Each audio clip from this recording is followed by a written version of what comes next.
Hi, welcome back. Today, let's talk about video conferencing and one very often neglected aspect which makes video conferencing, well, so much different. Before I move on, please make sure to subscribe to my channel if you haven't done it yet and give this video a thumbs up to make sure it reaches a larger number of people. As the world becomes increasingly interconnected and globalized, video conferencing has become an indispensable tool for business, educational institutions, and individuals to communicate effectively with others in different parts of the world. The COVID-19 pandemic has further accelerated this trend, with remote work and virtual meetings becoming the norm for many of us.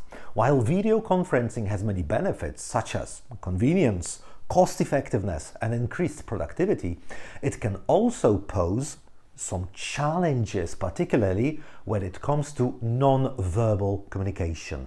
Non-verbal refers to the way people communicate through body language, facial expressions, gestures, and tone of voice, rather than words alone. When people participate in a video conference without turning on their cameras, they miss out on the opportunity to communicate non-verbally with their colleagues or clients. This can have several negative consequences, including reduced engagement, decreased trust, and less effective collaboration. Today, let us explore the benefits of using cameras on in video conferences and provide some reasons why it is essential for effective communication. First reason why we should have our cameras on, and we should ask our participants of the meeting to do the same, is because it enhances the non-verbal communication. When people turn on their cameras in video conferences, they can communicate non-verbally with their colleagues, which is essential for effective communication. Non-verbal communication is a critical aspect of human communication, accounting for up to 93% of the information people convey in face-to-face communication.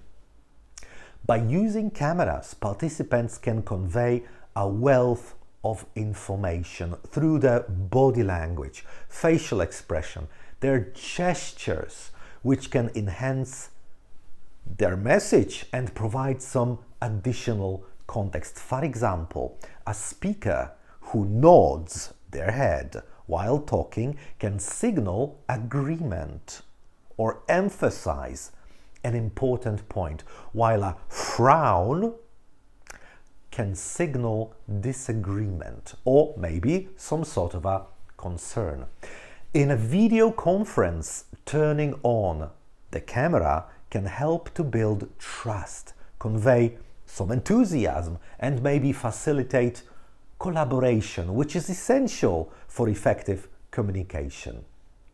Another thing that having your cameras on helps is to build trust. Trust is a critical component of effective communication, especially in business settings. When people participate in a video conference without turning on their cameras, it can create this sense of distance or disconnection, which can erode, destroy the feeling of trust. By turning on the cameras, participants can create a more personal connection with their colleagues or the clients, which can help to build trust. Seeing someone's face and body language can make them feel more human and more relatable, which can increase the likelihood of an effective collaboration and effective communication. In addition, turning on the camera can demonstrate a willingness to be open and to be transparent, which is essential for building trust. It shows that the participant is willing to be seen and heard, which can foster a sense of mutual respect and mutual understanding.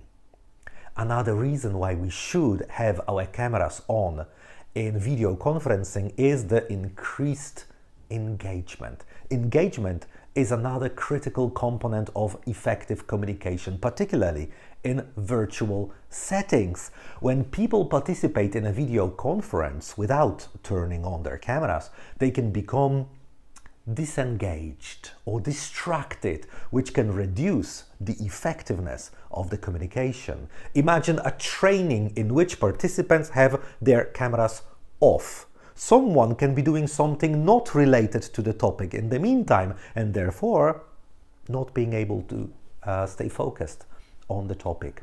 By turning on the camera, participants can increase engagement by creating a more interactive, more dynamic environment. Seeing each other's faces and body language can help to create a sense of presence and connection, which can increase the level of engagement.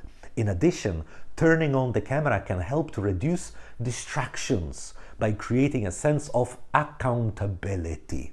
When people know that they are visible on the camera, they are more likely to stay focused and engaged in the conversation. And isn't that something that we really want them to do?